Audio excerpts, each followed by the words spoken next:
দিয়ে কারো রক্ত ঝরায় না, এটা যেন কোনোদিন হয় না।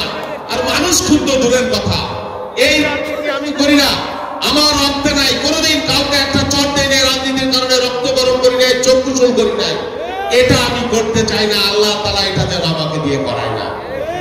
আর যাই হোক, এখন জাতীয় রাজনীতির একটা কথা বলি। দেখেন, 15 বছর আমরা নির্যাতিত হয়েছি, 17 বছর আওয়ামী লীগের লোকের দ্বারাই তো নির্যাতিত হয়েছি। 6 মাস হতে পারলো না সেই আওয়ামী লীগের প্রতি আমাদের এত মায়া, এত দরদ। আওয়ামী লীগের লোক সাথে নিয়ে আমরা বিএনপির উপরে হামলা করি, নির্যাতন করি, দল ভারী করি। এটা কোনো রাজনীতি হতে পারে বলেন? এটা কোনো রাজনীতি হতে পারে? এটা যারা করছে দয়া করে এটা করবেন না। এটা দলের নীতি নৈতিকতার বাইরে। আপনারা আপনাদের নিজেদের সর্বনাশ করছেন। আবার যদি আওয়ামী লীগ ফিরে আসে, আবার যদি এদেশে আওয়ামী লীগ ফিরে আসে, মনে করবেন আবার আপনাদের ধান খেতে পাট খেতে আপনারা বাড়ি ঘুমাইতে পারবেন না, শান্তিতে দিনাতিপাত করতে পারবেন না। সেই জন্য দল ভারী করার জন্য আমার জানা রয়েছে, তাদেরকেও বলি, আপনারা আওয়ামী লীগকে সাথে নিয়ে দল ভারী করেন না, অপরের উপর নির্যাতন করেন না, নিজের দলের ভাইদের উপরে অত্যাচার করেন না। এখন পর্যন্ত কিন্তু দেশের মধ্যে নানান ধরনের ষড়যন্ত্র, হাসিনার পতন হয়েছে ঠিকই 5 তারিখে, কিন্তু নানাবিধ ষড়যন্ত্র, এখনো কিন্তু ষড়যন্ত্র শেষ হয় নাই। আপনাদেরকে সচেতন থাকতে হবে।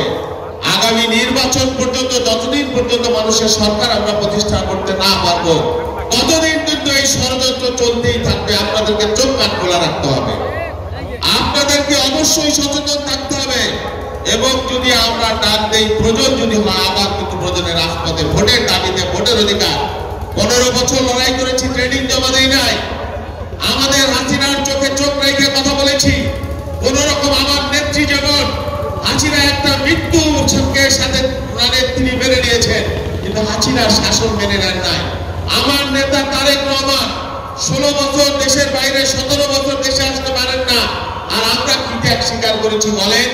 সেই জন্য আগামী দিনে যে কোনো লড়াইয়ের জন্য আমরা প্রস্তুত আছি, কিন্তু বাংলাদেশের মাটিতে আমরা গণতন্ত্র প্রতিষ্ঠা করব, আপনাদের ভোটের অধিকার প্রতিষ্ঠা করে ছাড়ব। আমাদের নেত্রী হাসিনার মতো না, বড় বড় কথা বলে যে হাসিনা পালায় না, পালায় না। 3 দিনের মধ্যে পাগার পার হয়ে একা জান নিয়ে পালায় চলে গেছে বন্যে নিয়ে। আর বেগম খালেদা জিয়া, তিনি একেবারে মৃত্যু পথযাত্রী অবস্থায়, তার সন্তানের জিম্মি অবস্থায় তিনি আপোষ করেন নাই হাসিনার সাথে, আওয়ামী লীগের সাথে। এই জন্য বেগম খালেদা জিয়াকে ভালোবাসি, আর এই জন্য শেখ হাসিনাকে ঘৃণা করি। আওয়ামী লীগের লোকদের জন্য আমার করুণা হয়। এক নেত্রী তার জীবন নিয়ে পালাই চলে গেল, আপনাদের কি করে গেল? আপনাদের যদি লজ্জা থাকে, এই আওয়ামী লীগকে থুতু বাইরে আপনাদের বিদায় করা, ঝাঁটিয়ে বিদায় করা উচিত।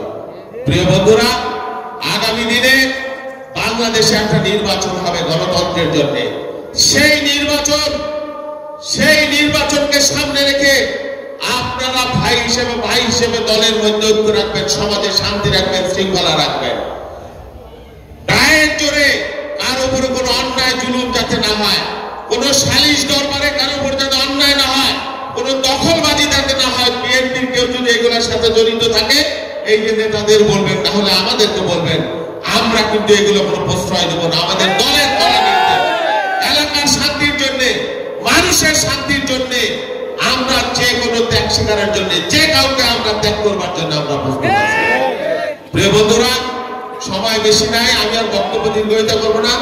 আমার গলা ব্যথা, কথা বলতে পারছি না। আগামী দিনে ইনশাল্লাহ আপনাদের সাথে আমি আছি।